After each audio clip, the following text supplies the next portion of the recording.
New Year's Day, 1947. But this picture you're looking at here, an iconic sports moment captured by Morris Berman of the Pittsburgh Post-Gazette on September 20th, 1964, shows Tittle knocked to the ground 16 years later in black and white during the last season of his professional career with the New York Giants. His helmet is missing, his head is bleeding as he kneels on both knees, staring vacuously into the Steelers' end zone after having thrown an interception and watched helplessly as a Steeler returned it for a touchdown. Richard Goldstein, writing in memoriam in the New York Times upon Tittle's death in October 2017, wrote that this image, quote, immortalized Tittle in football lore as an image of the aging warrior who had finally fallen. My dad was almost 20 years old when the horn sounded at the end of that 1964 game. You can see a picture of him here with me when I was really young on the right. He was completing coursework at a small liberal arts college in Kentucky and nearing the moment in his life when he would decide to enroll in law school and interstate and local politics. And around this time, he also started smoking.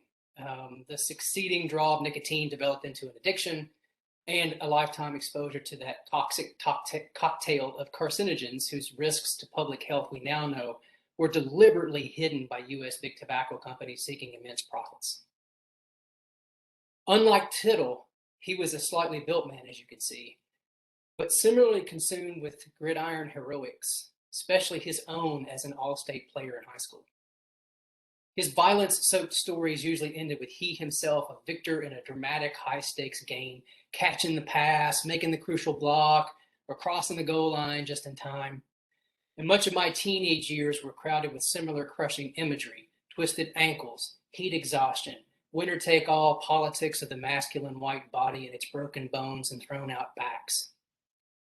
I crossed the goal line only one time, in a junior varsity game for that, in front of a crowd of no more of like 20 or so parents, by serendipitously just falling on the ball after the opposing team's fullback fumbled it in the end zone.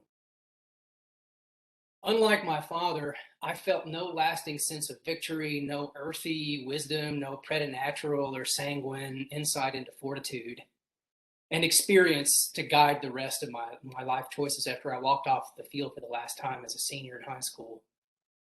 The game didn't offer me the same lessons as a Tittle like Dad.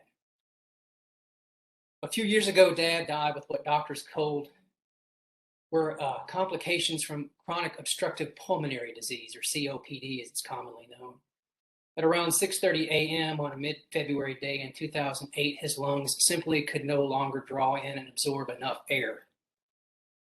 He had spent years barely able to cross even the living room, breathlessly dragging behind him a clear oxygen tube that connected his nostrils to a machine humming in his bedroom.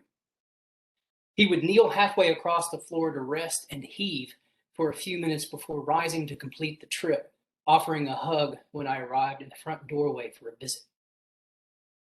But he steadfastly continued to smoke miniature-flavored cigars in the garage after the doctor warned him of the morbid consequences, including right up until 3 days before his death, of what was essentially self-asphyxiation.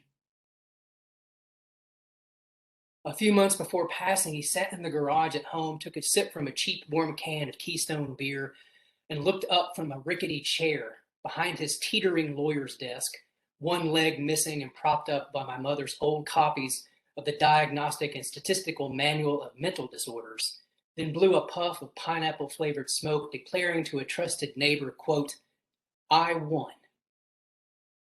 But what had he won before dying?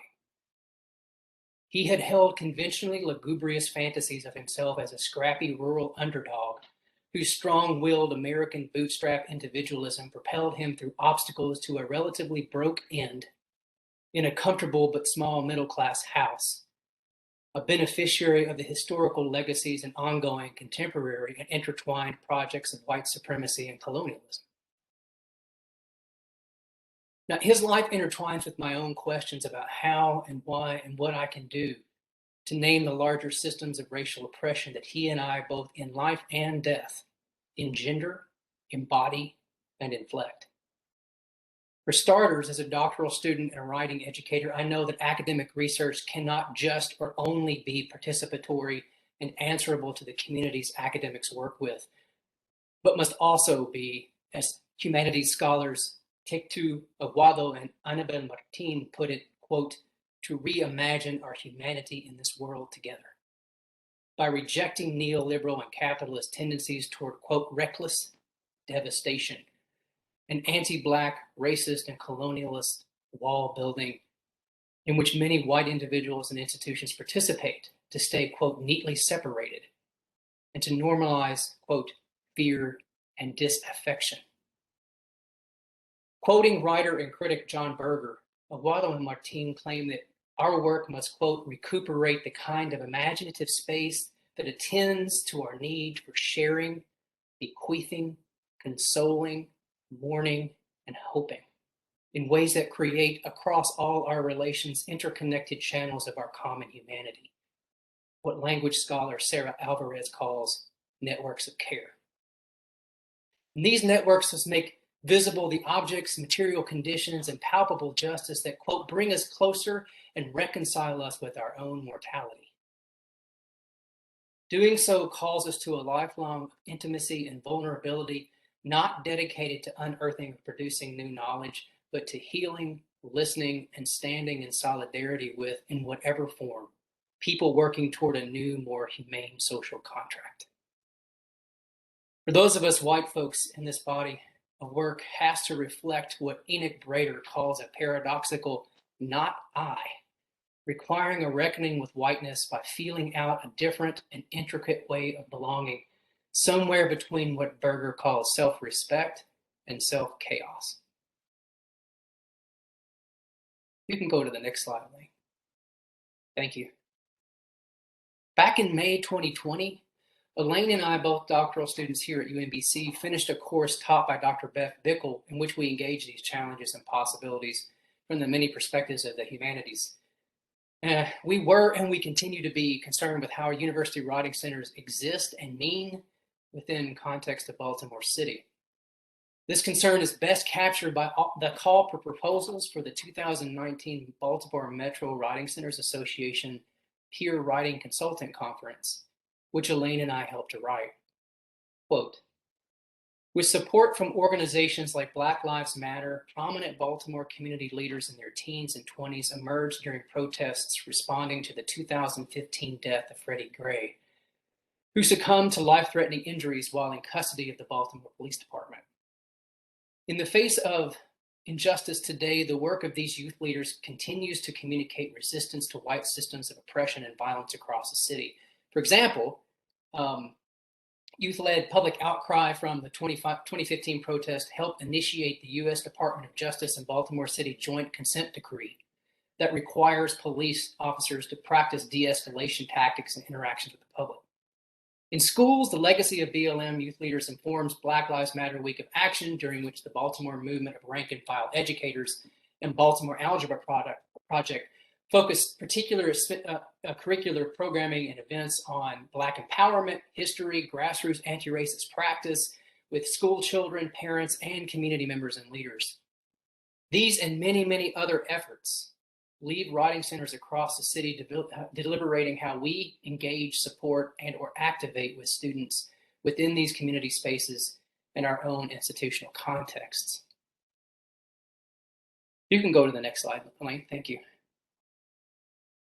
As COVID-19 surged and universities shifted to emergency online instruction at the onslaught of the pandemic, Elaine and I grapple with how, even with their lofty aspirations toward anti-racist practice and policy, writing centers, especially white writing educators and center administrators, continue to implicate ourselves in the long-standing historical and contemporary institutional practices and policies that racialize and marginalize writers in their writing across university curriculums. We asked ourselves and one another, how can we draw from the resources of these digital spaces we're all stuck in to create a place so we're not stuck, right? We're unstuck. To offer students, educators, and Baltimore community members a chance, as Aguado and Martin, drawing on Deleuze and Guattari and Sarah Ahmed put it, quote, to reimagine cure, and heal through a kind of symbolic discomfort by becoming strangers within our own languages, or by allowing ourselves to be disoriented out of our familiarity. Through this deliberation, we drafted up a guiding question for our work, which you can see here on the screen. How can we Writing Center staff within our own situations in Baltimore University's redistribute power, and so exceed traditional training frameworks, curricula, epistemologies, practices, and spaces to develop new forms of responsiveness rooted in anti-racist and anti-oppression orientations to writing in the academy and beyond? You can go to the next slide, Elaine, thanks. With support from the Mid-Atlantic Writing Centers Association and the Jody Crandall Fellowship for Research in Language, Literacy, and Culture, we responded by designing and piloting the Baltimore Writing Center Project, a 9-month-long learning program and concurrent IRB-approved research study, which is now in its second year and facilitated through a growing collective of colleagues. This year, for example, we've been fortunate to collaborate with David Kelly, teacher of first-year writing and director of the University of Baltimore Writing Center. Shout out to David. With David, thank you. David, the richness and challenge of our conversations have brought about crucial considerations and changes in the project. Thank you, thank you. Go to the next slide, Elaine. The project brings together graduate and undergraduate peer writing consultants, that is, students who are working as writing tutors in the university, in their university writing centers, from our institutions and from universities across Baltimore for a few hours, two Saturday mornings per month from October to May. All of us prepare for these sessions by reading popular and scholarly writing, listening to podcasts, watching videos, and viewing social media posts, which we critically respond to through writing activities on WordPress, a user-friendly blog platform. Then, in our actual Saturday sessions on Zoom, we draw from our WordPress work to reflect on our positions in light of linguistic and cultural difference, to consider our multiple ways of knowing as professional writers in training, to question our and others' assumptions about difference, and to negotiate and problem solve collaboratively across professional perspectives and practices. There is so much more I could share with you today, but I want to respect everybody's time. In short, we in the project do a lot of storytelling, what Asia Martinez calls counter storytelling. Doing so means we see our stories as narratives that can serve as powerful, enduring social justice tools, drawing on research and discourses rooted in race-critical traditions like Condon Green and Fison speak of in one of our guiding quotes from the literature. Go to the next slide. And you can see in this next slide, there's an image of Audre Lorde, well-known from the race-critical tradition, the Black radical feminist tradition.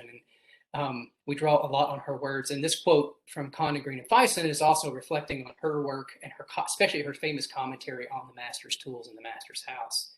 Quote, "Renovating or retrofitting the master's house for racial justice will always be insufficient to the cause of racial justice. We believe that the work of building anew is not merely the work of people of color, but the particular responsibility of the beneficiaries of the historical legacies conferred by white supremacy. Anti-racist activism within or beyond our writing centers is collective work. No one succeeds alone. To begin this work might be as simple and as terrible as writing into the race-critical labor of witness, testimony, and counterstory. We encourage you to funk up your story. Find your people and join us in the struggle." So we continue to funk up the Baltimore Writing Center Project. We've included poetry in our reading list to focus our attention on, as Lakoff and Johnson call them, metaphors we live by, and by which we construct ourselves and are ourselves constructed within the figuring worlds we move through. Through poetry, we imagine and interrogate the ways we, as James Paul G. explains, aim to become and to be recognized as certain kinds of who's doing certain kinds of what's. Not only have we read poetry, we've also written it to explore the poetics and prosody of mindfulness as a way to articulate our way into and through paradox, comparison, contrast, through simile and metaphor and association, our experiences and feelings about and with literacies, not just private, but as political and poetical acts of identification, race-making, placemaking, and counterstory. We're also working on, and you can go to the next slide. We're also working on a community engagement practice element to the project, which was inspired by feedback from former participants from last year. They really loved the self-reflective dimensions of the work, but they also challenged our lack of community engagement. They voiced the need for the project to do something in the world beyond Writing Center talk. And while we aren't quite sure what this will look like, being present now today and talking about our work is one step. Another step is developing a Baltimore-wide community of writing by talking and breaking bread with community members across the city to learn about community writing practices, needs, aspirations, and so forth. And one dimension of this effort may include a proposal for a Baltimore Community Writing Center. We got a lot going on, and a lot of it requires that we stay open and flexible even as we navigate the challenges of time commitment, funding, and intellectual and emotional work involved. But don't take my word for it. Listen in for the remainder of the time today as we hear testimonies from participants themselves, followed by remarks by David and Elaine, co-facilitators for the project. And we'll start off with the audio from Kelly Cromer. Callie Cromer. And Callie is a second year student in her master's program in medical pathology. So she works a lot. She will be working with pathologists.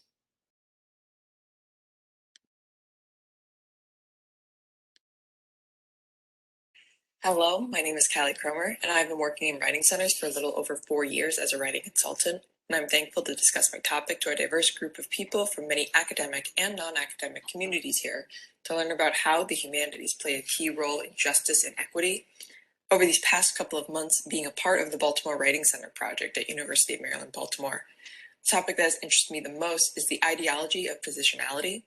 In James Paul Guy's article titled Social Linguistics and Literacy, the term ideology originally originated from French revolutionary Antoine de Saint-Exupéry, in that all ideas come from evidence about the world we have gathered through our physical senses. Simply put, from my perspective of the term, ideology is just understanding the origin of ideas, whereas Sedelo and Brada's relating our experiences mark the practice of positionality stories in student-centered pedagogy. Positionality is more loosely described as the context that creates the identity of a person in terms of many aspects like gender, class, sexuality. Yet an avenue of positionality I focus on is that of discipline or the chosen career path of a person. I believe the discipline you choose influences your methodology of writing. And as a consultant, being able to understand a client's discipline also lets the consultant understand what approaches they can create to aid a client in their individual writing process. The Baltimore Writing Center Project has given me the opportunity to learn and grow as a person, as well as a writing tutor, due to the many ideologies of language and communication discussed from a plethora of diverse writers. In my time over the course of these sessions, I have gained a grander perspective on what it means to contribute to the writing space, and that writing is not as myopic as the academic setting outlines it to be. Language, mainly the uses of it, is multimodalistic, and over the course of my time being a part of this project, I realized that the discipline you associate with dictates a lot of your perceptions of words, language, and communication of information. My master's degree is in medical pathology. The way I use my language and my workspace to formulate my thoughts is direct, descriptive, and detailed. While examining gross surgical specimens like lung lobectomies for adenocarcinoma, I have a prescriptive dialogue that I must follow while incorporating specific descriptive details for pathologists to follow along with as they are looking at the histological slides and making their final diagnosis. When I'm working in my field, this is my language and how I communicate with others in order to share pertinent information to ultimately aid in things like cancer staging and the patient's further treatment plan. Again, in my almost 4 years of working as a writing consultant, I've noticed how each discipline molds an individual's methodology of how they communicate on a page. And after reading articles on this idea, mainly from Sedelo and Brada, it only verified the importance of understanding a person's individual experiences when conducting writing sessions to create an open space to understand the writing process. Whether the client is a student in nursing, law, or social work, they all write in order to express the most important information. However, what is determined to be the most important is subjective depending on the client's field. I might have a session with a nursing student who has a paper focused on a disease process and how it currently affects a particular patient. Whereas a medical legal student may come in writing about the same patient, but is more focused on the beginning stages of the disease and how it would affect the client's quality of life after many years. And you might not even have caught it, but as I said it, the verbiage is different. Patient versus client. Yet both terms still mean they are a person underlies specialized care. I've also had sessions with clients of a similar background to me as a woman in science. And a client being able to have that sense of connection with another person within a similar community, there's a deeper investment in the session and more openness to the client to express what they want to achieve in their writing. And it is my responsibility and privilege as writing consultant to understand each client's background, primarily their discipline, through their eyes of the client to help them in their individual writing process. With each client I work with, I usually ask them to talk about themselves personally within their field and what they want from a session. And then I go on to ask them to describe to me what their field is like and how they communicate within it. And by understanding how those in certain fields communicate that important information with each other, I can figuratively switch off my writing background in medical pathology and switch it to that of the brain of somebody who works of nursing, law, or social work, given the information they disclose to me. And over the myriads of sessions I've done, I continue to learn how unique each career field communicates with each other and the techniques in which they use language. Whether they even just use words on a page, sometimes it might be paragraphs, bullet points, pictograms, flowcharts. Again, language is multimodalistic. But once each person discovers their niche, it holds a great influence over their writing. And through this project, I've developed a deeper appreciation for the uniqueness of language and how it is utilized by many communities in order for collective sharing of information and creating a more interconnected, interdisciplinary community. But ultimately, my hope for future writing consultants and for those of you today to have ingrained or at least taken away from this is that getting to know the writer, their background, will truly help you understand the writing and the writing process of the client. And thank you so much.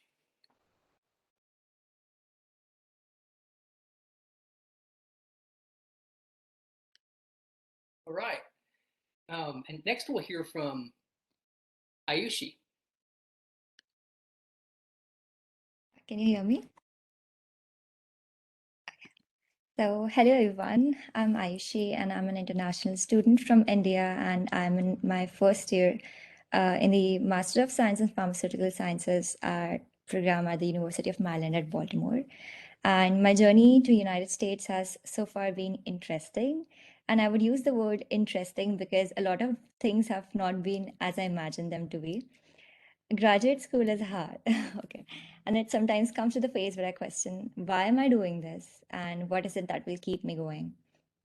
So I know one must give up a lot to achieve that singular dream.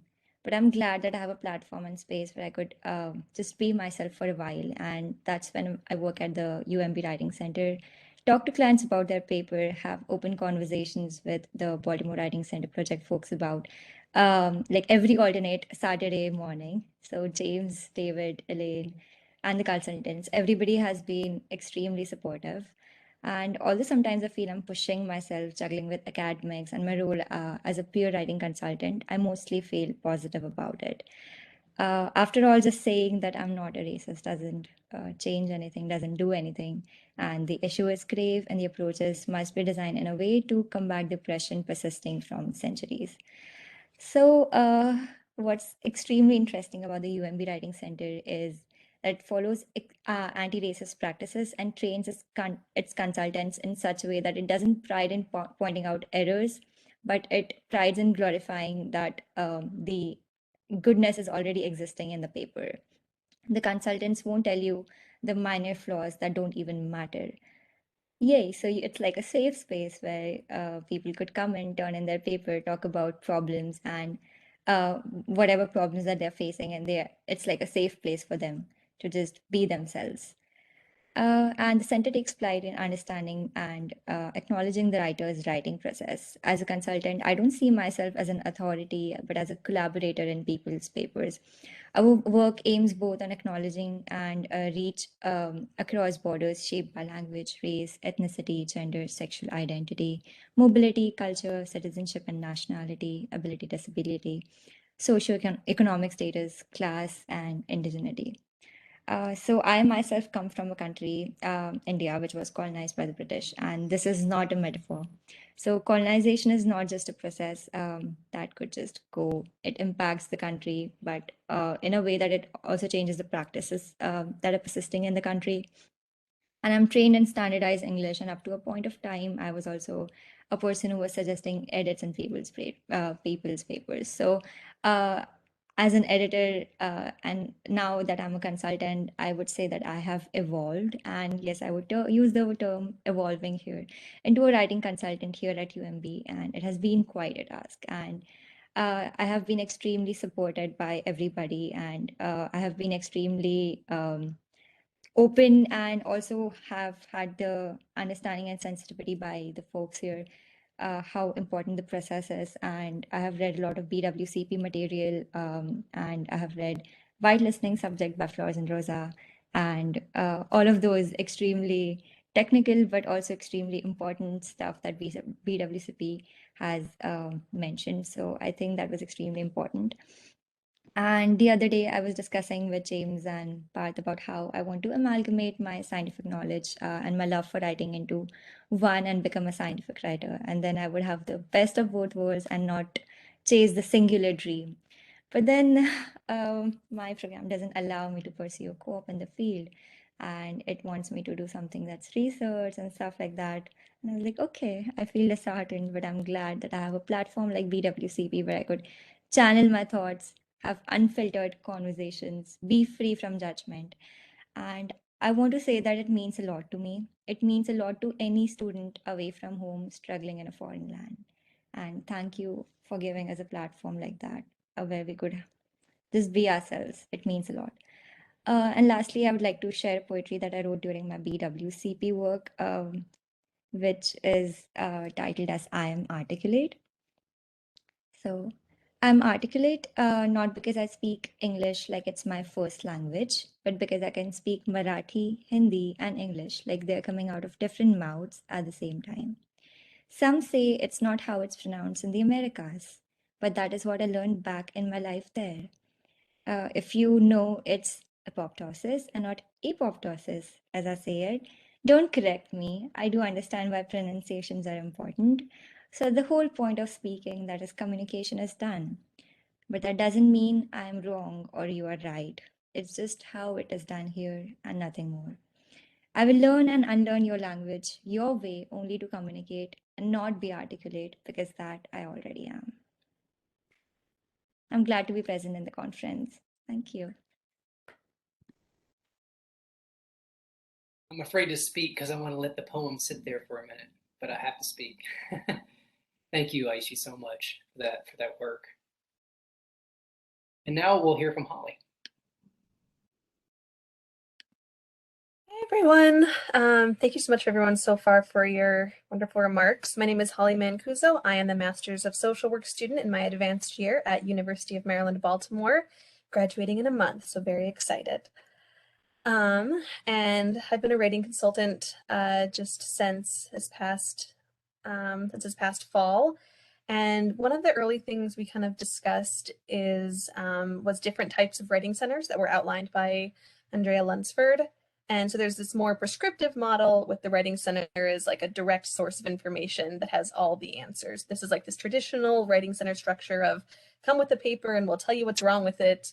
But that's not, I think a lot of people realize and recognize that that's not inclusive or very productive, and it's not creative. But then there's also this idea of a writing center as a place of individual knowledge where writers have everything they need and you're just kind of trying to extract the genius from out of them. But this doesn't really allow for collaboration or any sort of disruption of the status quo. And so then there's this third type of writing center that's called a Burkean parlor, which is a collaborative place that's more attuned to diversity And it's never really fully defined, but it's more created each time you sit down with a client. And it engages writers in identifying problems and confronting issues of control, and it values differences and diversities. So that's kind of more of what we're looking for. But I've been kind of thinking lately that even as we're striving to have this approach, which is more of an anti-racist approach and a more open space, we're moving away from prescriptive and didactic feedback and more into this collaborative conversation. There is still this formal structure of an appointment. So in my experience, that means you bring a client in and they have a specific assignment they're looking to work on, and they say, these are the things I want to work on for X, Y, and Z. And so it's a little more structured, and we do some cursory pleasantries, and then we dive right in. We're focused on that piece of writing in that time and that assignment, trying not to get too distracted, so we're not wasting our clients' time. And we try to gear it towards their choices and intent, and what they're kind of trying to get across, even as the pressure of a rubric or professor expectations weigh very heavily in the air. And I've just been thinking about this assignment-focused approach, and it is practical and essential. Most of the people we work with are grad students at UMB, but it doesn't really allow us to discuss particular issues or go into depths into the kinds of things that could be influencing the writer and how they're viewed by academia and society. So like I said, I'm a Master's of Social Work student, so I'm very interested in person in the environment. So I want to go beyond just, hey, how are you? And talk about their emotional, physical, mental state in that moment. And also talking about the larger systems that are at play. So sometimes people will say their writing is bad, or they got bad English. Well, why do they feel that? What kind of messages are they getting that they've absorbed? And how are their various Englishes maybe being used and included or excluded in academia and in their programs? Have they considered how white supremacy and white language prioritization have impacted their views of what is good or acceptable in their writing? And I think that it would be really beneficial to be able to discuss and address some of these bigger picture ideas. Just kind of to the point of doing this would be that to explicitly say that the history of marginalization is directly linked to how members of disempowered communities and groups see themselves as scholars, contextualizing and wrestling with language history and how it's created and constructed this hierarchy that privileges certain perspectives and ways of communicating, and being able to name that comes from racism, prejudice, and having certain people in power. Earlier this semester, we met with Dr. Alexandria Lockett, who's an assistant professor of English at Spelman College in Atlanta. And she talked with us about making meaning and how we need to let clients know that we affirm their role as creators of knowledge. And we also talked about potentially a pre-consultation focused more on this state of being before the appointment. And she posed this question that's kind of stuck with me. She said, are we telling the client, I care about what you want? Some clients are understandably really focused on getting it right and receiving explicit and direct corrections. They've gotten negative feedback from various people in the past that hasn't been inclusive or mindful of their different languages. So if we're shifting to a more critical and mindful model that accounts for the whole person, where they're at in that moment, and how we can recognize, interrogate, and navigate these complicated and contradictory rules that they're trying to address and feed into and live up to, we can kind of understand a little bit more that those were maybe designed to control and limit any divergent voices. So I'm still kind of grappling with all of this, including that we want to care about what the client wants to care about. And so if they're focused on a specific aspect that is more grammar focused or wanting corrections, shouldn't we be helping them with that? It's about honoring client intent and request. I think about donor intent in the development and fundraising world. And we also want to be able to adapt to individuals and their needs. But overall, I'm want to be able to have a more holistic and person-focused writing center session in order to disrupt this hierarchical structures to allow us to meet people where they are. I am worried about whether in a place that is people are so busy and overwhelmed, it could be perceived as wasting time. And it also has the potential to perpetuate these myths of superiority, since it could come across as, I know what you need more than you do, so we're not going to go into what you've already said you want to cover. So still definitely not solid in terms of my thinking, but I think that as long as we're communicating with clients to kind of know what they want and ensuring that they are empowered to lead these sessions and that we can bring things up, you know, stepping back and giving them space, then we should be able to still work with this discomfort and disrupting these traditional hierarchies. And overall, I think it's about seeking out and embracing opportunities. Sorry, my notes just kind of flew away. Sorry.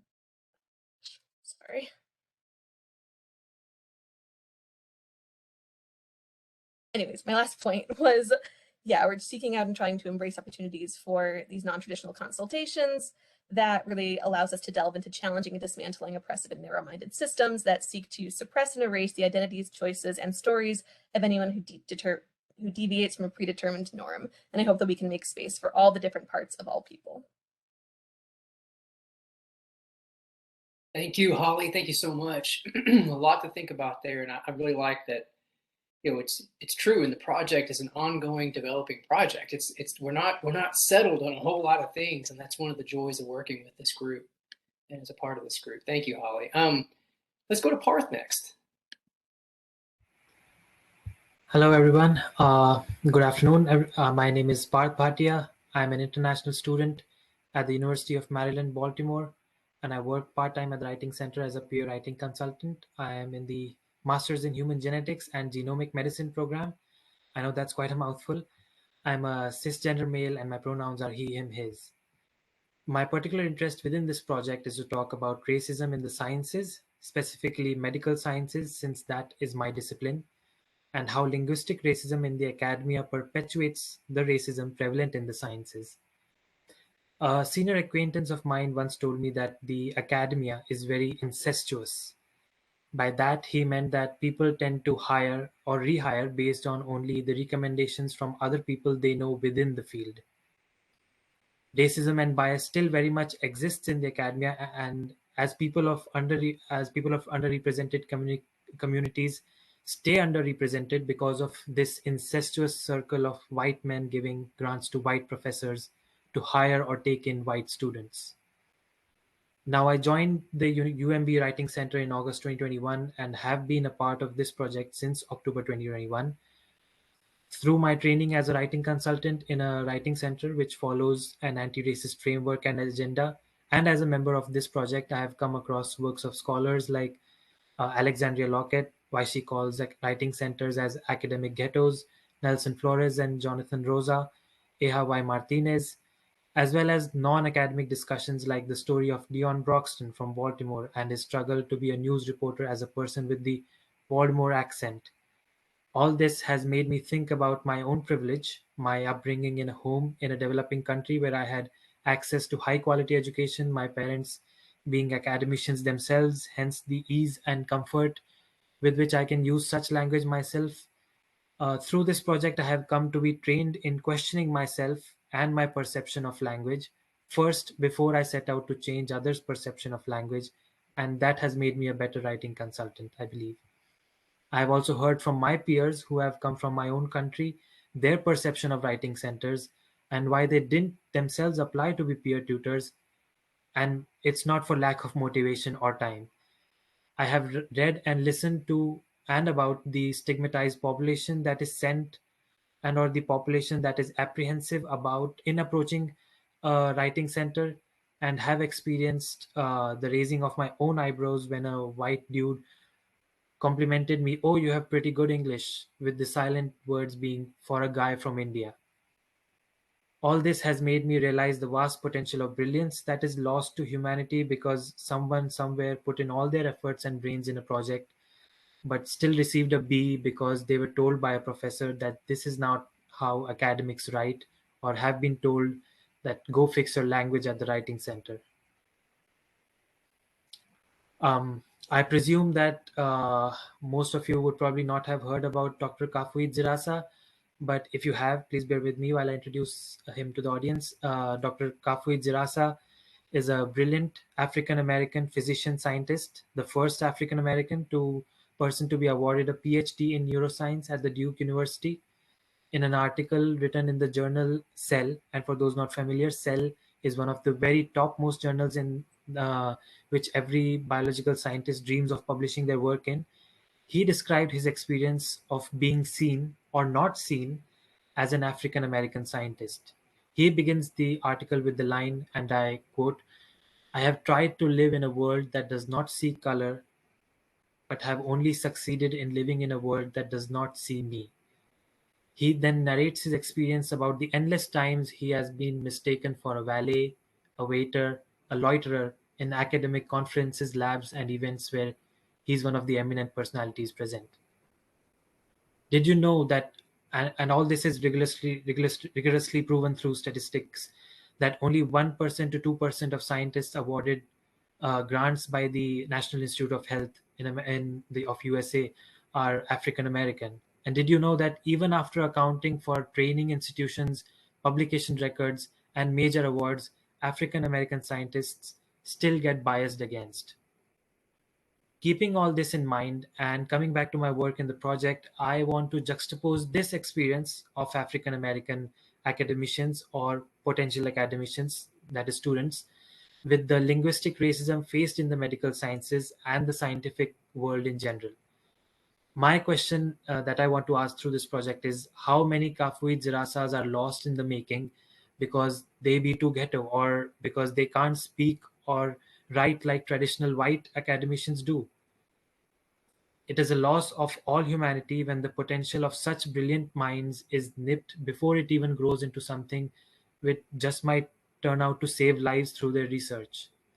And this goes both ways, as linguistic practices and perceptions in academia have to change to accommodate underrepresented communities, and then people from these underrepresented minorities can then bring their own versions of English, making the communication of scientific knowledge more inclusive.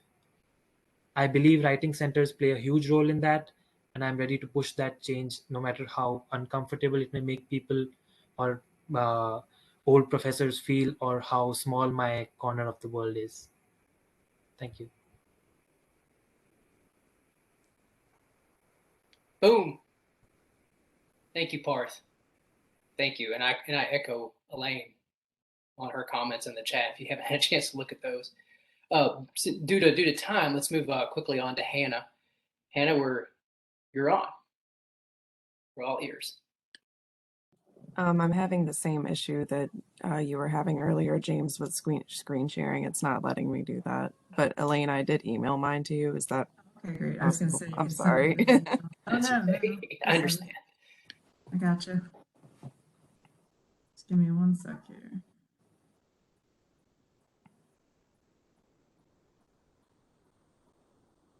Wrong computer.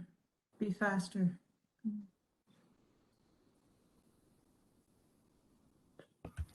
In the meantime, while we're waiting for this technical difficulty to be resolved, I would like to remind you all to go and do your evaluation form. It is short, it is precise, and you will be done quicker than people in Congress can disagree. I've done it myself. We'd love to have all of you guys do it as well. Thank you.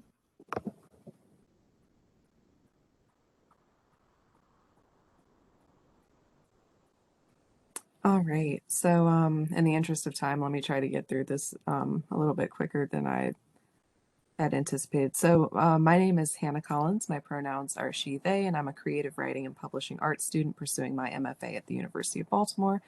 And I just want to talk really quickly a little bit about queerness in the Writing Center. So next slide is okay, Elaine, thank you. So this is the main context I wanted to steep this presentation in. So I've been grappling with an issue as a student of writing and as a writing tutor where I'm expected to defend this institutional language, but I can't ethically do so. So this is the quote that I like to refer back to. "The myth of standard language persists because it is carefully tended and propagated with huge, almost universal success, so that language, the most fundamental of human socialization tools, becomes a commodity.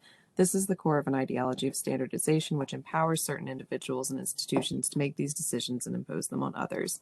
And that's from Rosina Lippi Green's The Standard Language Myth. Yeah, so as a queer person, I'm very invested in the idea of queering. So to reflect upon something that might be considered standard and to consider it in a way that deviates from the norm of conception, because the very concept of a standard carries with it racist, sexist, homophobic roots and implications that unfortunately academic institutions tend to uphold. But in the Writing Center, the Writing Center is the optimal space to confront these kind of issues because conversations happen there. And this is fine for the next slide, I guess. So in those conversations, we bridge some of those gaps between the student and the institution. I think that we should stand as much as we can on the side of the student in these kinds of situations. So I think that the Writing Center is inherently a queer space because we are in those spaces, encouraging students to express their language in their own voices and write with their own processes by pushing back against that standard. Just one example of a tension point when it comes to queer language and writing practices is the use of the singular they, for example, which is becoming more popular in academic spaces, but the use of which is still hotly debated. So even being able to address something that might seem so small as that with students can really help open up more possibilities for their language. And the next slide is fine from here. Thank you. So real quick, what I've created for this presentation is a multimodal text. So as you can see, this is part collage and part reflective work. So I won't necessarily call this poetry or prose. I would like to think that it's walking between the two of them as it's a reflective text. Throughout this program, we've been doing a lot of reflective writing. And while I initially wanted to do this from scratch, I decided to take some of my blog posts and cut them up and collage them into a new kind of reflection. So it's, in many ways, it's like a reflection on a reflection. And I see this as explicitly queering the writing process. So that's a little bit of a meta detail there for you. So let me skip ahead a little bit. The images here are magazine cutouts. My idea was that I'm bringing in all these rainbow colors, but also representing the oppressive space represented by institutional structures and language norms that we seek to dismantle. So as you can see on the left-hand side, I address the issue of standardized English in academic space and the necessity of breaking down institutional barriers to student language. On the right-hand side, it's more of how I have processed and I'm still processing and responding to the idea of language standardization as a queer person and how that impacts my queer identity in particular. I can really see by reflecting on this how the word standard has impacted the way that I think about writing and identity. And of course, at the middle, I have focused on the Writing Center and tried to center that in the conversation that this text is representing. So it says in the Writing Center, a question of identity is at the center of the conversation. Welcome home. I've always felt at home in the Writing Center over the years that I've worked at a Writing Center. And there's always more to do, more to learn, and more ways to push back against standards. One of the ways this program has particularly impacted me as a consultant is giving me the knowledge and the language necessary to engage with monumental subjects like this in a safe space. And yeah, I'll cap it there. Thank you so much for listening. I guess just that's the final product for that. Thank you. Amazing, yeah, that's amazing. Oh, that's amazing. Yeah, thank you for that work. Absolutely. I know that we're kind of close to the end of our time, but I also want to give Elaine and David a chance to make some concluding remarks. I know if you need to go, you can, but I think this is an important step toward letting everyone have a moment to talk. So Elaine, David, would you all like to say a little bit? You can go, David, if you want.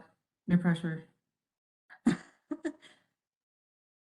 Unmute yourself. You can wrap us up, Elaine. It's okay. Go ahead. You finish us off.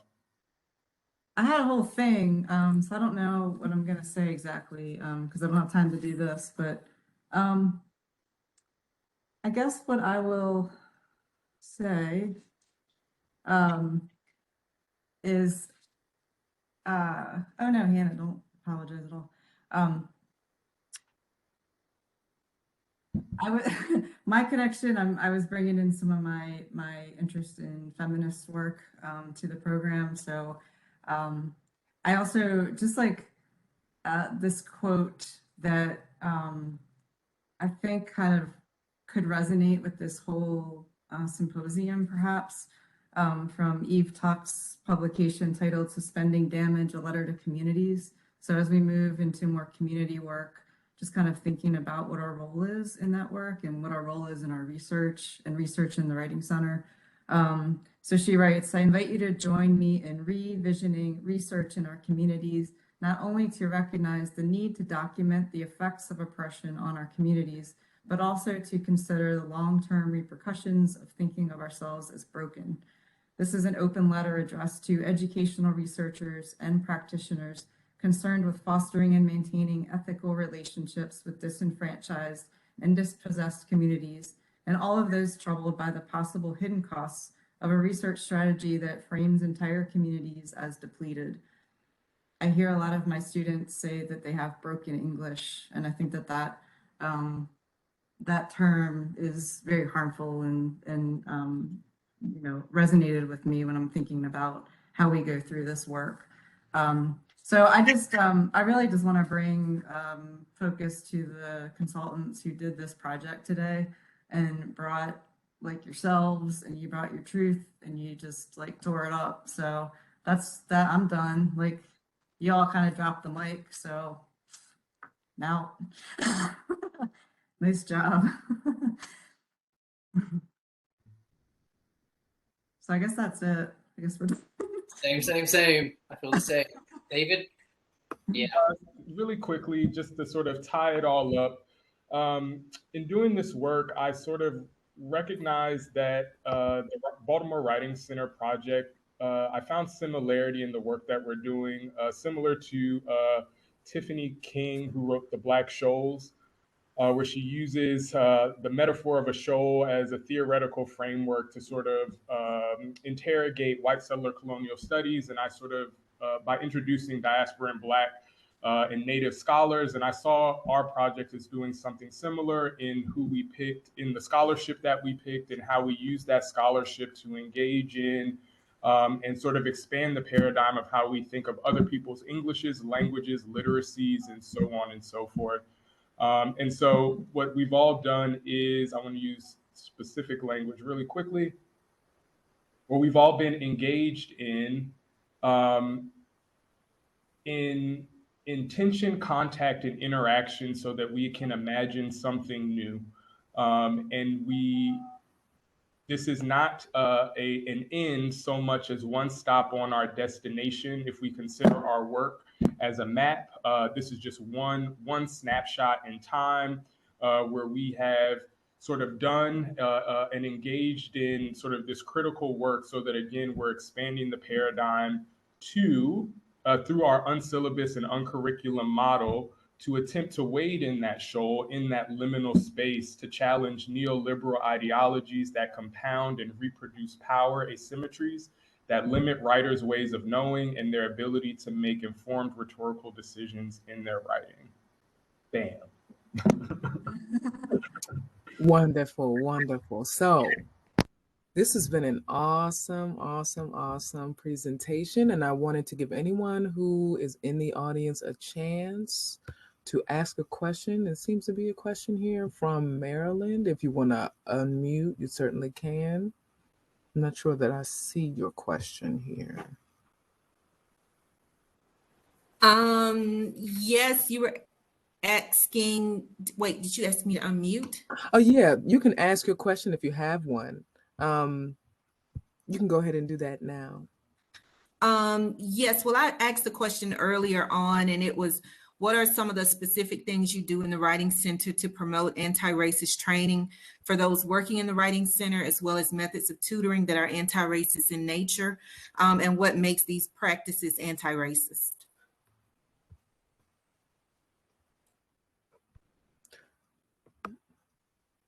The first thing that I would say that we do is instead of relying instead of relying on white scholars and their scholarship, we've been super intentional about bringing in the voices of minoritized peoples, including race, gender, ableism, sexual orientation, so on and so forth. So that's sort of one step by sort of offering diverse readings from different genres and modalities, especially when we think of most of the scholarship that we engage in higher education is sort of academic articles written by largely who we perceive as white scholars. And so our intentional choice was to do the opposite of that. That's one sliver of how we engage in anti-racist pedagogy and how that could drop down and adapt into the training. Anyone else would like to take a stab at the question?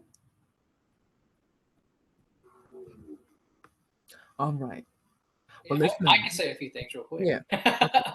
And if any of you all participants who want to say something about this too, I think you also indicated a lot of the different ways that our work is specifically anti-racist, but it's also anti-oppression in the sense that we're not just looking at dimensions of racism, but we're looking at dimensions of linguicism, where people are discriminated against based on their language practices from whatever or however they're racialized in society. So it incorporates more than anti-racism, but a lot of our practices are really rooted in the fact that the preparation that we do, the reading, the listening, the watching, is all directly related to different race critiques, critiques of race and racism, critiques that show that the intersections of all these other dimensions of identification are all there as part of this process. And unpacking how they do intersect with one another has been a key part of the project. So in that way, we anticipate not just by talking about it, but by learning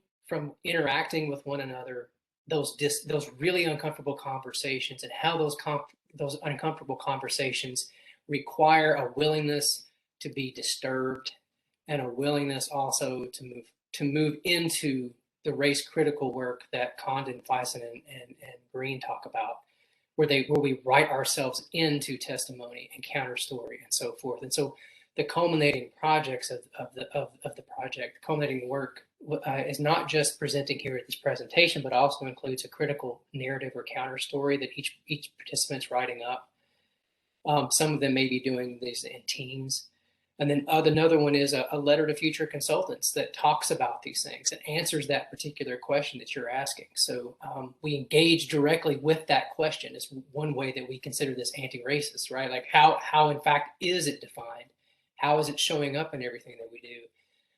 When we bring in scholars of color to talk to us, or we read these things or watch videos and so forth, social media posts, how does that end up in some kind of actual resistance? It's something that we're continuing to articulate over and over and over again. And as the participant showed and talked about today, it's showing up not just in the writing center, but it's showing up in their work as professionals. It's showing professionals in training. It's showing up in their clinical work. It's showing up in their field work and so forth. Wonderful. With that, we have reached the end of our session. Now, just as a reminder, a couple of information, a bit of information has been dropped in the chat. So you have the slides, you have the evaluation form, and you have the full program. There is an optional sort of, get together, networking little thing that's going on now in Melissa's WebEx room, I believe. So if you go over to the program, you'll be able to see the link for that. I want to thank everyone for coming out and joining us on this panel, speaking. I'd like to thank everyone in the audience. Thank you so much for your time today. We appreciate each and every one of you. Thanks for your awesome moderation. Thank you. Thank you. Have a good afternoon. You too. Good job, everybody.